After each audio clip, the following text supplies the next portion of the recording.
Good afternoon, ladies and gentlemen, and welcome to Digital Wilds. I'm Robin, and this is Worms Armageddon, in a feature I have brazenly stolen from many a true nerd with the automated election rundowns. I'm going to go back in time, because it's 10 years today since the 2010 election, when David Cameron took over from Gordon Brown in real life, but we're going to see what would have happened if it had been fought with worms. Yes, this is possibly the stupidest feature I've ever done on this channel, and I'm going to set it up now.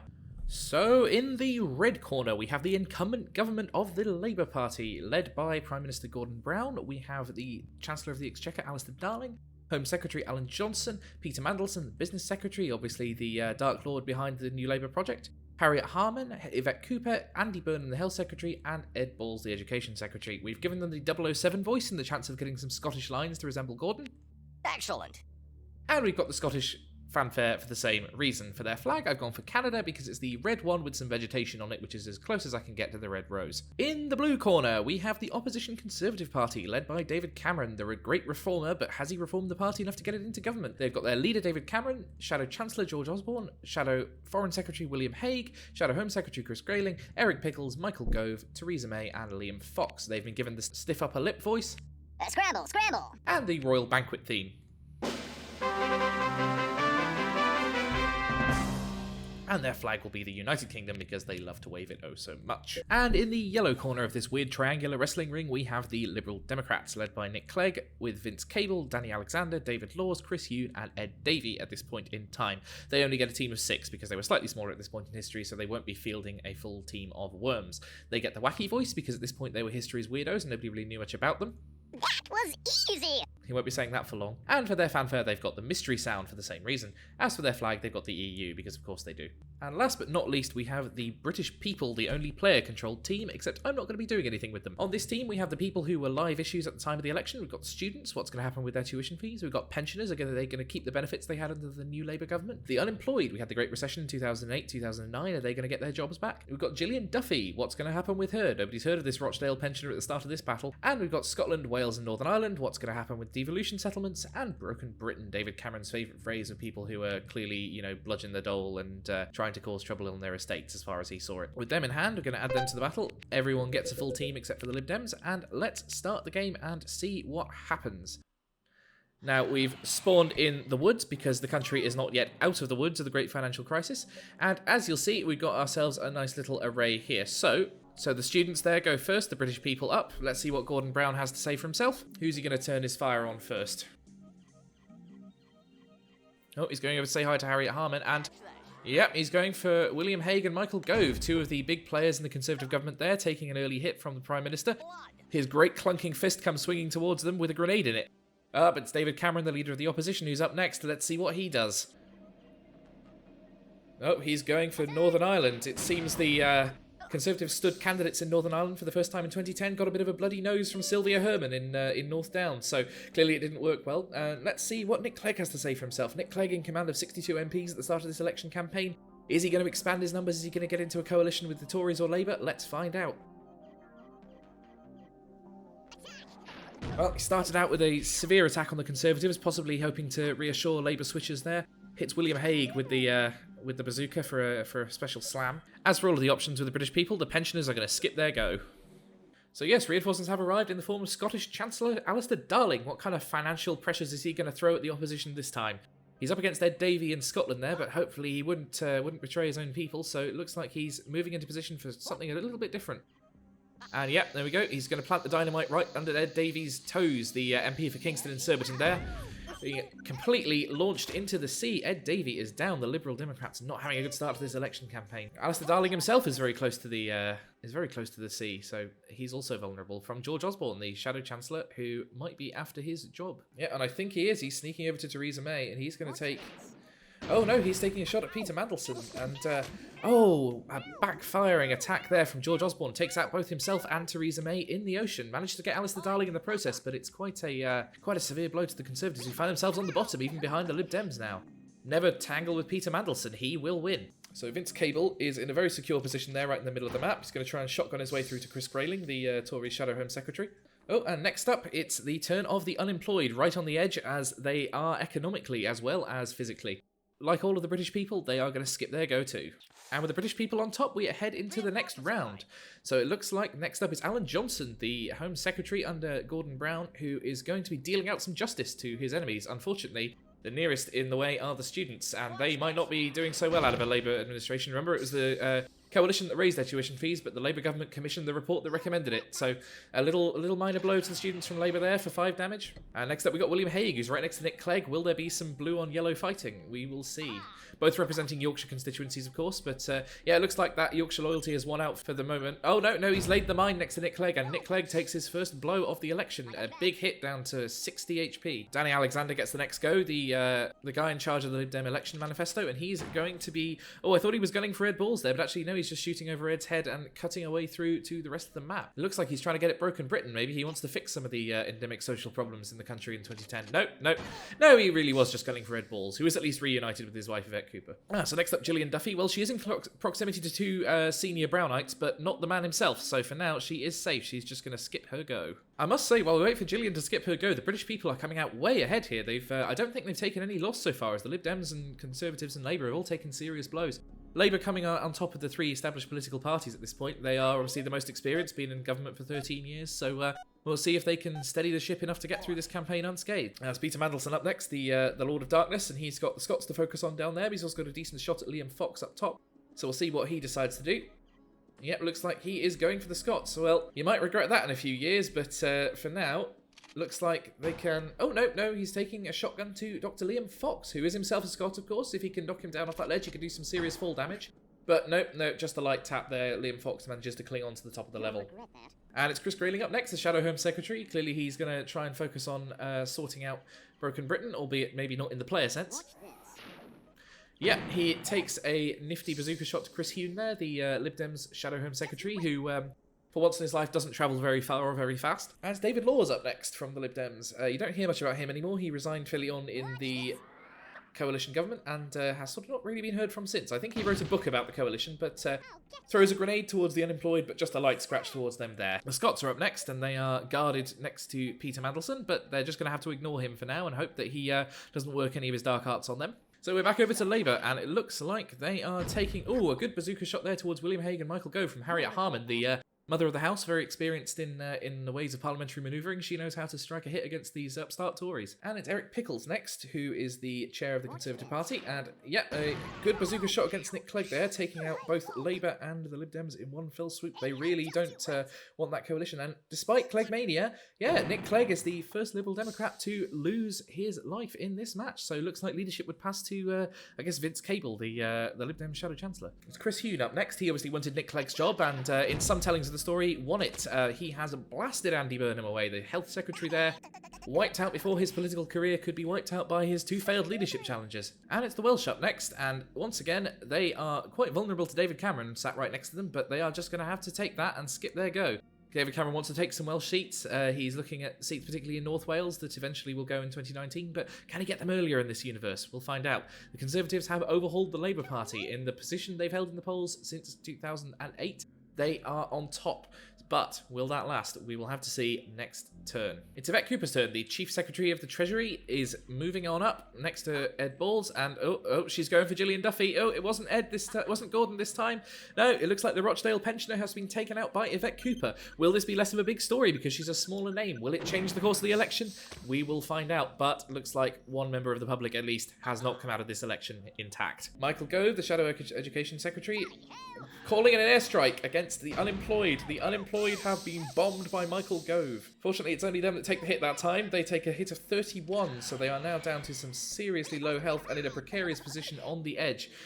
Yvette Cooper and Ed Balls sheltered from the airstrike there by the branches up above them, but another one coming in, this time against the students, who managed to just about avoid taking a scratch. Northern Ireland does indeed contemplate its move. None of its parties are in this Worms match, so it doesn't really have a stake in this, at least not until something called Brexit becomes a thing in about 5 years' time. Ed Balls surveys the scene, and what he sees in front of him is Broken Britain and the unemployed. He's got to deal with both, and it looks like he's aiming for the unemployed first, but all he's managed to do is carve out a hole in that tree, and that won't help his leadership ambitions in the months to come. Dr. Liam Fox up next, Shadow Defense Secretary. He knows his way around a bazooka, and unfortunately, looks like he's gunning for Gordon Brown and Harriet Harman, but manages to just about miss. Danny Alexander of the Liberal Democrats takes the stage, and he takes aim once again at the unemployed. Will he carve through the branches to get to them this time with his second shot? Yes, he will, and they take a bad hit there, knocked down right into Ed Balls, and taking another 31 damage. They are very near the edge. Broken Britain there, hidden behind lots of thick scenery from the attacks of the political parties. A difficult and intractable problem to solve, but it is not going to intervene for now. It's going to skip its go and abstain from this election. Yep, reinforcements have arrived, and in this case it's Prime Minister Gordon Brown making his major intervention of this campaign. Who will he be targeting? What intractable problem will he be solving? Let's find out. Watch this. Oh, a very good shot there. A precise intervention from Gordon Brown against Eric Pickles and Liam Fox, both of whom take serious damage from both the explosion and the fall. None of them dead yet, but it knocks the Conservatives down into last place, even behind the Liberal Democrats. But David Cameron strikes back with an attack on Northern Ireland and Harriet Harman. Now, it's no wonder those Ulster Conservative and Unionist candidates only got a couple of % of the vote. A nice trick shot there from David Laws, but it manages to not hit anyone other than possibly coming close to wounding Chris Huhn. Some yellow on yellow action there. The students standing precariously on a cliff edge, but still on most of their full health for now. We'll see what happens to them in the months to come, but for now, they must skip their go. Next up, Alan Johnson, the only uninjured member of the Labour cabinet so far, I think. Oh no, there's Yvette Cooper as well. Still, he's in a good position up against Eric Pickles, and yep, just decides to go for a straight bazooka shot to Eric Pickles' face. Let's see what William Hague, another Yorkshire Tory MP, has to say about things. Oh, it's the students for him, and no mistake. Strange turn from William Hague there. In 2001, he campaigned as Tory leader against tuition fees. Very strange turn of events in the 9 years since. Of course, he wanted to pay for it by cutting student numbers, so that may be where he got the idea to shoot a bazooka at them, wipe a few out. Very light tap to David Cameron there from Chris Huhn's grenade, and we move over to the pensioners, again ensconced in a web of tough protections and legal rights. But will they be stripped away under the painful guise of austerity? We shall see in the turns to come. At this point in the game, the Lib Dems are in a good position. They've got Danny Alexander, David Laws and Vince Cable all on full health, and Chris Huhn on most of his health as well. The Conservatives are all quite badly damaged, including Eric Pickles, who's close to death, and the Labour Party are a bit of a mixed bag, somewhere in between. Some badly damaged units like Gordon Brown and Peter Mandelson, some fresher faces like Yvette Cooper and Alan Johnson. As the next turn begins, we're back to Peter Mandelson. He's got the Scots in his sights, they're only on 4 HP, and he's got Liam Fox as well. Oh, I think he's done a trick shot here. You can take out Liam Fox, and he explodes, and it'll take out the Scots as well. So, in order to defeat Liam Fox as Scot, you must defeat the Scots themselves. And unfortunately, this will probably be the end of Peter Mandelson as well, yep. He's going to have to go off and think about Europe and how he's going to run the Britain Stronger in Europe campaign. So with Mandelson down, it's back over to the Conservatives, back on the offensive, hoping to regain the second place from Labour, who have fallen behind the Lib Dems. But a quick punch to Chris Huhn there from Chris Grayling deals a little bit of damage to them, knocks the Lib Dems back down level with Labour. Vince Cable got another good position here. He's going to use his machine gun to try and blast through to David Cameron, but it doesn't quite reach. And in come the unemployed. They don't have much in the way of options here. They've got Ed Balls and Yvette Cooper to deal with, and they just have to hope that they're going to be kind to them, because there's nothing they can do. And it's Harriet Harman coming round again with a broad sweeping overview of the whole map here. She could take a shot at Michael Gove or William Hague or David Cameron or Chris Grayling. Lots of Tories for her to deal with. Instead, she's taking a unorthodox approach of grenading herself for 10 HP damage in order to open up a route through to David Cameron and the Welsh. Well, it's Eric Pickles' turn next. Will he get revenge on Alan Johnson? I think that's his plan. Yeah, Alan Johnson takes a good whack there from Eric Pickles' bazooka for 42, plus a little light tap to the students there. Danny Alexander for the Lib Dems coming up next. And he teleports out of there. He's going over to the precarious ledge above Michael Gove and William Hague. I wouldn't have chosen that location, Danny, but maybe he's got some strategy we don't know about. The Welsh up next, not much for them to do, so they will skip their go and see what fate awaits them. So over to Yvette Cooper, the fully healed member of the Labour cabinet at this point, the only one remaining. She's got a decent shot at the unemployed if she wanted to take them out, but not very Labour of her, to be honest. She's instead, it looks like she's going for David Laws, who, oh, an excellent shot from Yvette Cooper there, but it looks like she's taken herself out in the process. David Laws and Yvette Cooper both gone down. A big blow to the Liberal Democrat and Labour parties there, puts the Conservatives back on top as we move to Michael Gove's turn. What will he do? Straightforward bazooka shot against Harriet Harman. Nearly cuts through and drops her into the abyss. Could have taken her out there, but she just survives on 14 HP. Gordon Brown also with her looking fairly precarious. Over to Chris Hune. Watch this. Another attempt at an intricate bazooka shot there, but doesn't quite make it. Just destroys part of a branch. And we skip the turn of the Northern Irish, who I just have to wait on David Cameron to try and treat them kindly, I think. And yes, it's the turn of Ed Balls. Ed Balls. And Ed Balls has punched the unemployed. Well, he's very angry at them for being there and not rescuing Yvette Cooper when she went down. But yeah, Labour have attacked the unemployed. It might be necessary to get the economy back on the move following the recession, but it doesn't seem like the Labour way. David Cameron up there, not taking a shot at Northern Ireland, surprisingly. What's he going to do instead? Watch this. Oh, bazooka shot aimed at Chris Hune, but could have hit Chris Grayling there, his own colleague. Don't want some shadow cabinet fighting going on there. Still, no one injured for now. It's Vince Cable's turn again. Is he going to continue trying to machine gun David Cameron and the Northern Irish? No, it's a shotgun for Chris Grayling this time. Broken Britain back on the agenda, but quite far down the map and with nothing to aim at, so they are just going to skip their go. It's Gordon Brown's turn again. Will the Great Clunking Fist use this opportunity to make a revival from third? Oh, it's an airstrike, and he's hitting both the Liberals and the Tories at the same time. He does not want to form a coalition. He is going in for a majority government. Not much damage, though. His impact is reduced. He's had 10 years on the opposition front bench, 10 years as Chancellor, and yeah, his weight has been reduced by that. His authority is gone. Danny Alexander takes a hit from William Hague, but it's Alexander's time to strike back, and he's got 2 Tories in his sights, but no. Some people always said that Danny Alexander was a Lib Dem who was closer to the Tories than the Labour Party, and he's tried to aim at Gordon Brown and Harriet Harman, but instead he's just hit the Northern Irish. Uh-oh, it looks like we're heading into sudden death. The sea is rising. And that's not good for Broken Britain. Everyone is now reduced to 1 HP, and the students just got to wait and see which one of Alan Johnson and Eric Pickles is going to do them in, I think. This is getting tight and tense. It's going to be a disadvantage for those worms who are close together, I think, in this land of sudden death. So the students skip their turn, and Broken Britain, Alan Johnson, Eric Pickles and Ed Balls are all looking very, very dangerous at the moment. Alan Johnson gone to huddle with the rest of the Labour cabinet up top. That looks like a good idea from my perspective. And Broken Britain goes down, drowned by the rising tide of its own cesspit of existence. Time for Chris Grayling, and he just punches Chris Hune to death, but looks like in the process he's going to go down too. Try someone else.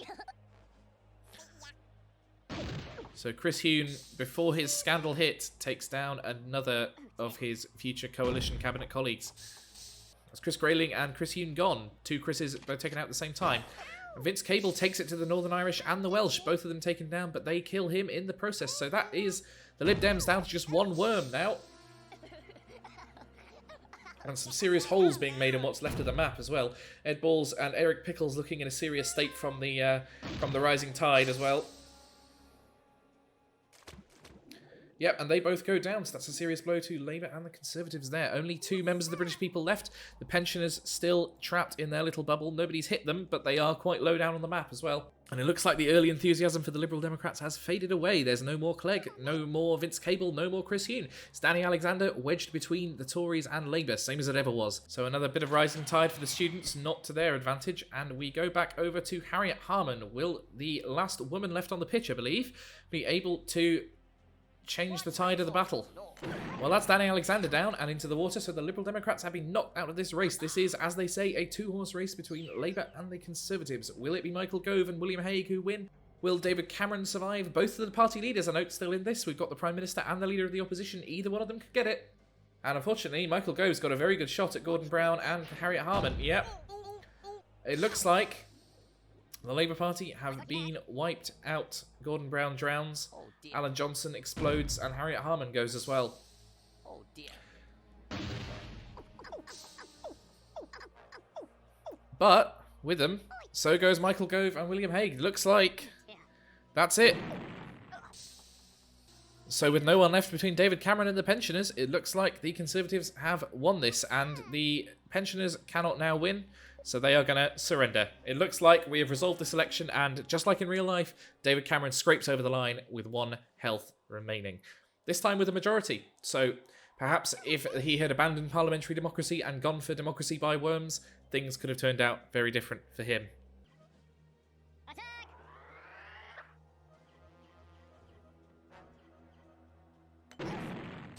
And with an amazingly well-aimed grenade shot there, David Cameron has taken out the pensioners. So that is it. David Cameron is the winner and the new Prime Minister of the UK. Success, he cries. All his cabinet are dead. All the opposition are dead. All the Liberal Democrats are dead. And it looks like he has won. But, you know, he's not the real MVP. The worm of the round is Yvette Cooper for the Labour Party. Stayed on full health until very near the end. Took out a couple of worms.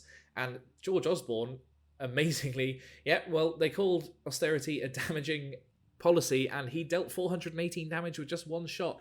He really did know how to inflict harm. So, with the Conservatives in government, looks like we have reverted to the real timeline. And for that, we are going to close the video off here. So thanks very much for watching. Thanks very much for listening. I hope you've enjoyed this. I have been Robin. This has been Digital Wilds. If you want to subscribe and help me grow the channel, that would be brilliant. I'm on Patreon at patreon.com/digitalwilds, and I will see you next election time or later this week. Thanks very much, and goodbye.